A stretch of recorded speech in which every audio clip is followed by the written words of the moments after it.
முத்திரை பதிக்கும் சித்திரை திருவிழாவில் இன்றைக்கி அழகர் வைகை ஆற்றில் இறங்கும் வைபவம். நேற்று மக்கள் அவரை எதிர்கொண்டு அழைத்திருப்பாங்க. இன்றைக்கி அவர் தல்லாகுளம் பெருமாள் கோவிலில் மண்டகப்படி போட்டிருப்பார். அதிகாலையில் 2:30 மணிக்கு அவருக்கு அழகர் கோவிலிருந்து எடுத்துகிட்டு வந்த சிலம்பாறு நூபுரகங்கை நீரால் திருமஞ்சனம் செய்வாங்க. உலகிலேயே அரிய வகையான அபரஞ்சிங்கிற பொன்னால் ஆனவர் கள்ளழகர். உலகத்தில் 2 சிலைகள் தான் அபரஞ்சி பொன்னால் ஆனது. ஒன்று திருவனந்தபுரம் பத்மநாப சுவாமி, மற்றொன்று கள்ளழகர்.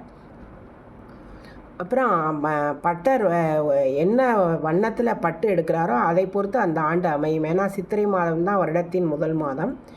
வெண்மை என்றால் அமைதி, பசுமை என்றால் செழுமை, நீலம் என்றால் 2க்கும் நடுவில், சிவப்பு என்றால் அவ்வளவாக விருப்பம் இல்லாதுன்னு சொல்லுவாங்க. ஆனால் எப்போதுமே அழகர் பச்சை பட்டுடுத்தி தான் தங்க குதிரையில் பவனி வருவார். அவர் அழகர் ஆற்றுல இறங்கின உடனே வெள்ளி குதிரையில் ஒரு பெருமாள், வீரராக பெருமாள் வந்து அவரை சுற்றி மரியாதை செய்து அவரை வரவேற்பார்.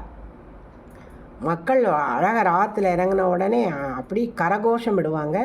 இப்போ கடந்த 20 வருஷமாக கள்ளழகர் சினிமாவில் வர்ற தேவா பாடுற அந்த பாட்டு வாரார் ஐயா அழகர் போட்டு சும்மா மதுரையே குலுங்கும். அழகரும் குலுங்குவார். அதுக்கப்புறம் அப்படி ஒவ்வொரு மண்டபப்படியாக போவார். அவர் தங்கச்சிக்கு கல்யாணத்துக்குள்ள தங்கச்சி கல்யாணம் முடிஞ்சிச்சு தான் வர்றதுக்குள்ளேன்னு கோவிச்சிக்கிட்டு பண்ணார்னு சொல்லுவாங்க. ஆனால் அது அப்படி கிடையாது. அவர் வந்து மண்டூகங்கிற மகரிஷிக்கு சாபம்